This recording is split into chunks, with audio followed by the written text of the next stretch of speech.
سعودی عرب کے لیے 48 طیارے، انڈونیشیا اور پاکستان جتنے چاہے طیارے حاصل کر سکتے ہیں۔ مبارک ہو پاکستانیوں، خان لڑاکا طیاروں کی فیکٹری پاکستان میں انجنوں کا سودا بھی ہو گیا ہے۔ دوسری طرف بھارت نے لڑاکا طیاروں کے نام پر 1970 اور 1960 کی دہائی کے کباڑ خرید لے کر آیا ہے۔ پاکستان کے فوج نے ہندو توا سرکار کی عقل پر ایسا پردہ ڈالا ہے کہ بھارت کے کاغذ کے بنے ہوئے جہاز خریدنے پر مجبور ہو گیا ہے۔ بسم اللہ الرحمن الرحیم، السلام علیکم دوستوں، اس ویڈیو کو مس مت کیجیے گا اور ہمارے چینل کو سبسکرائب کرنا نہ بھولیے گا۔ ہم ابھی بھی آپ کے سامنے ان خبروں کی تفصیل رکھتے ہیں، ویڈیو کے آخر تک ملاحظہ فرمائیے گا، جزاک اللہ۔ دوستوں، ترکیہ کو اپنے نئی طیاروں کے لیے امریکہ سے ان انجنوں کی منظوری مل گئی ہے، مگر یہ مت سمجھے گا کہ یہ طیارے صرف امریکہ اور ان انجنوں پر ہی چلیں گے۔ یہ ڈیل صرف $700 ملین سے زیادہ کی ہے، جس میں انجن ہی ملیں گے اور اس انجن کا نام ہے F129۔ اس ڈیل کے تحت ترکیہ کو ٹوٹل 80 انجن ملیں گے اور یہ انجن طیار کی ٹیسٹنگ اور اس کی پروڈکشن بڑھانے کے لیے ابتدائی طور پر استعمال ہوں گے، جبکہ ترکیہ اپنا ایک خود کا ہی جلد تیار کر رہا ہے انجن۔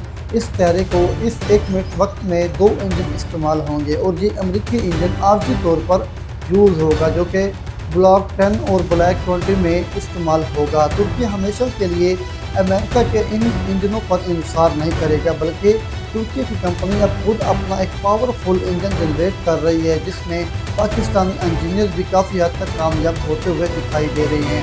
OTE-ITF 350 نامی سے اس انجن کو تیاری کے مراحل میں دیکھا جا رہا ہے، جو کہ 2 سے 3 سال میں تیار ہو جائے گا اور اس کے بعد ان طیاروں کی جو فیکٹری ہے وہ پاکستان میں لگانے کا ارادہ بھی ظاہر کیا گیا ہے۔ ابتدائی طور پر اس میں ترکیہ کے لیے 5 لڑاکا طیاروں کے بعد پاکستان کی ضرورت اور اپنی شاہ کے مطابق لڑاکا طیاروں کو بلاک 30 اور بلاک 5 میں اپنے ہی ان دونوں طیاروں کے تیار کر سکے گا۔ اس کے بعد سعودی عرب بھی قریب 5 لڑاکا طیاروں کے حاصل کرنے کی حامی بھی بڑھ چکا ہے، جبکہ انڈونیشیا بھی اس کا سب سے پہلا ایکسپورٹر آرڈر لے کر بیٹھا ہوا ہے۔ $10 ارب کی قیمت اور 48 کے قریب لڑاکا طیارے حاصل کرنا چاہتا ہے۔ پاکستان اس پروجیکٹ میں صرف خوددار ہی نہیں بلکہ لڑاکا ترکی کے ساتھ مل کر ایک مشترکہ فیکٹری پاکستان میں قائم ہوگی۔ زیادہ تر پرزے اس اور اسپیئر پارٹس یہی سے بنیں گے۔ دوسرے ممالک جو ہیں اس کے خریدار ہوں گے، کیونکہ پاکستان اور ترکیہ کے لیے اتحاد ہوں گے، انہی سپلائز کی جائیں گی اور انڈونیشیا نے $10 بلین کا سرمایہ اس پروجیکٹ میں جھونک دیا ہے۔ اس ڈیل کے تحت انڈونیشیا کی اندر ایک اسمبلنگ بھی متوقع ہے، لہٰذا اسے پاکستان، ترکی اور سعودی عرب کے اتحاد میں ایک بہترین لڑاکا طیارے تصور کیا جا رہا ہے، جس کی صرف انڈونیشیا جیسے بڑے ممالک بھی آ چکے ہیں۔ لہٰذا دنیا کے 4 بڑی طاقتور اسلامی ملک جن کی آبادی 80 سے 90 کروڑ کی چھوٹی ہے اور معیشتیں بھی تگڑی ہیں اور ایٹمی پاکستان بھی ہے اس میں شامل ہے، اور اس طیارے کو ریڑھ کی ہڈی کی حیثیت بھی حاصل ہونے جا رہی ہے اور پاکستان اس کا مینوفیکچرر اور ایکسپورٹر بھی بننے جا رہا ہے۔ اس کا باقاعدہ طور پر ترکی نے اعلان بھی کر دیا ہے کہ دوسری طرف ناظرین، بھارت جس کے لڑاکا طیاروں کو اسکواڈرن تاریخ کی سب سے نچلی سطح پر نظر آ رہے ہیں،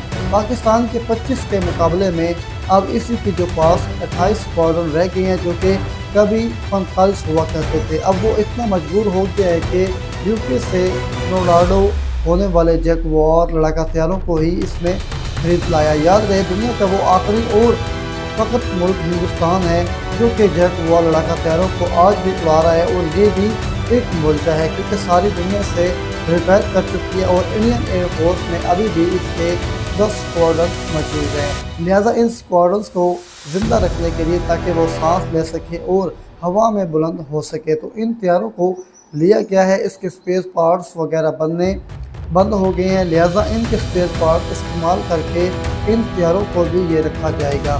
اور اب یہ سن کر حیران ہوں گے کہ بھائی، جو بھارت ابھی بھی ان طیاروں کو 10 سے 15 سال مزید استعمال کرنا چاہتا ہے، یعنی کہ اس کے پاس 10 سے 15 سال تک ایک کوئی متبادل نہیں ہے۔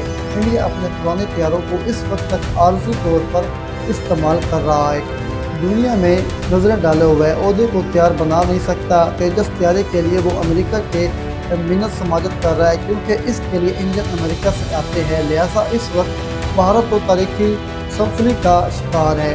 اور اس میں فضائیہ پاکستان کی طاقت سے کافی ڈری ہوئی ہے اور سہمی ہوئی ہے۔ دوسری طرف چین اور پاکستان یہ 35 کو بہت جلد حد کی شکل دینے والی ہیں۔ 2026 کے آخر میں یا 2027 مارچ میں 35 کی آمد کا پاکستان میں بتائی جا رہی ہے، لیکن بھارت کو 5th جنریشن لڑاکا طیاروں کو چھونے کے لیے کم سے کم 2032-2033 کی انتظار کرنا ہوگا، تب جا کے کوئی پہلا 5th جنریشن لڑاکا طیارہ، وہ بھی شاید روس کا سیمی اسٹیلتھ طیارہ بھی، یعنی کہ جو مکمل طور پر 5th جنریشن نہیں ہوگا، وہ بھارت کو شاید نصیب ہو، بلکہ اس کا بھی امکانات بہت کم ہے، کیونکہ امریکہ روس سے خریداری پر پہلے ہی بھارت پر پرابلم رہتی ہے۔ اگر بھارت تیل نہیں خرید سکتا تو لڑاکا طیاروں کا سوال بھی $1 ملین کو کوشچن کرتا ہے، جس کا جواب ہندو توسط